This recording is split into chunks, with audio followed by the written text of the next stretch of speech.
Hey guys, it's Juan again from Physique Transformation Academy, and today I want to chat with you guys about the physical and mental endurance that you need for bodybuilding and the pain that you're going to go through on a day-to-day basis. Now, I don't want you guys to take this video of me complaining.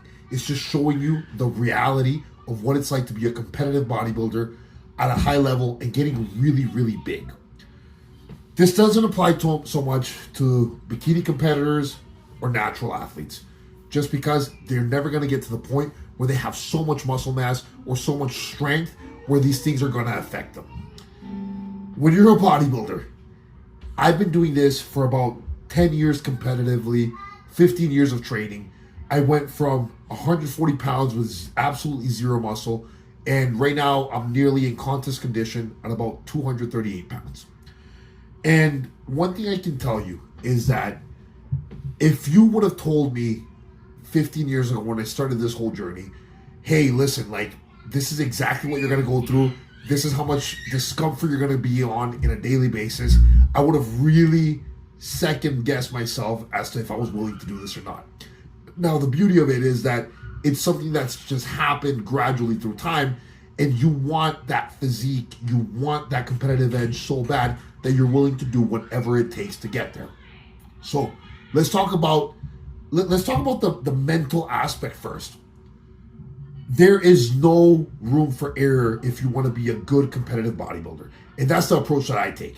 I don't take a half-assed approach where I leave time to party and I leave things to chance. I don't do that. Every single week, I make my meals. I meal prep my meals, whether my wife helps me sometimes or not. Meals are made. Meals are in the fridge ready for the entire day. There is no such thing as going out to restaurants. That just doesn't happen. That's not even an option. Very rarely will I get a cheat meal. I might get some sushi. Very rarely will I do a homemade cheat meal. I'm talking about once every few months. My standard meals are set every single day. Some say this would be monotony. It is kind of boring. But I love boring. Boring helps me stay on track. Boring helps me standardize my day and my weeks so I can get awesome results day after day after day. Also, there is no such thing as room for error with staying up late. I need to be in bed early in the evening so I can be up between 4:30 and 5 in the morning so I can train the next day. There is no such thing as, let's go to this party, or let's hang out, or let's go to this late night movie, or let's go to this campfire. I don't allow for things like that to happen in my life. I do not open chances for possibilities like that. Why? Because for me, my bodybuilding journey is so important. And I have kids, I have a business, I have a household.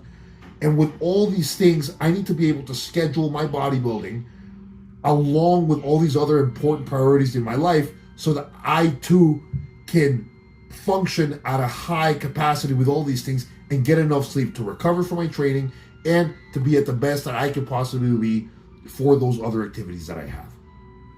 Again, some would say this is monotonous. I love monotony. Monotony makes a great bodybuilder. The mental aspect. Going into the gym, absolutely destroying yourself for fun.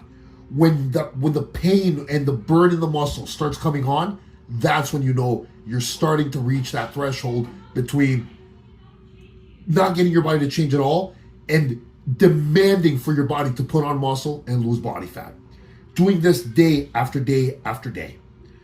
Putting yourself through that mental stress of turning on the central nervous system to squat 600 pounds, to deadlift 600 pounds, to leg press over 1,000 pounds, to bench press over 300 pounds on a nearly day-to-day basis. Doing the cardio every single day when you don't really feel like doing it.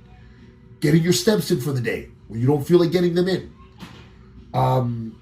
Something as simple as doing your stretching, doing all the maintenance work, doing your foot exercises, doing your rolling, all these things that take mental energy and capacity.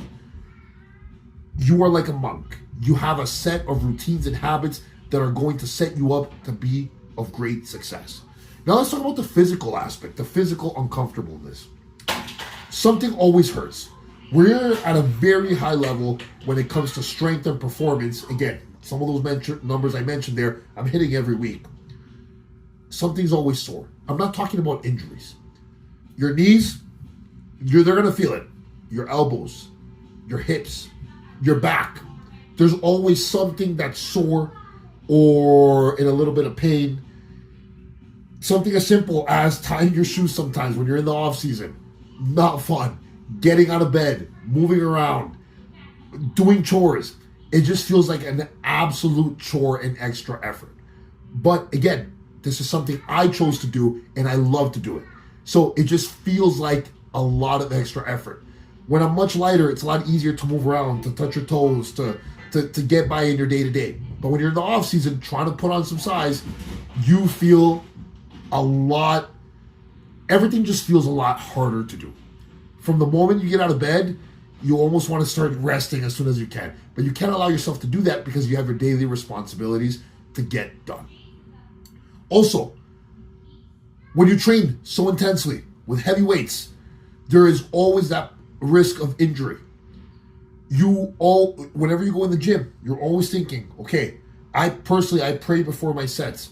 Every hard set I pray. I ask God to please help give me the mental and physical strength to be able to get through this set injury-free and stay safe. Something as simple as even, a heavy set of bench press. You're going to feel that, and that's going to feel like it's crushing your body. But when you get those reps in, when you take that set to failure, you feel amazing because you were able to get through it. Something as simple as even getting in the car, putting your seatbelt on, not fun. Getting out of the car, if you don't have a truck, not very fun. Now, another aspect to this is the strain on your physical body health-wise. Whether you're 300 pounds of muscle or 300 pounds of fat, it's still 300 pounds on your joints. That hurts.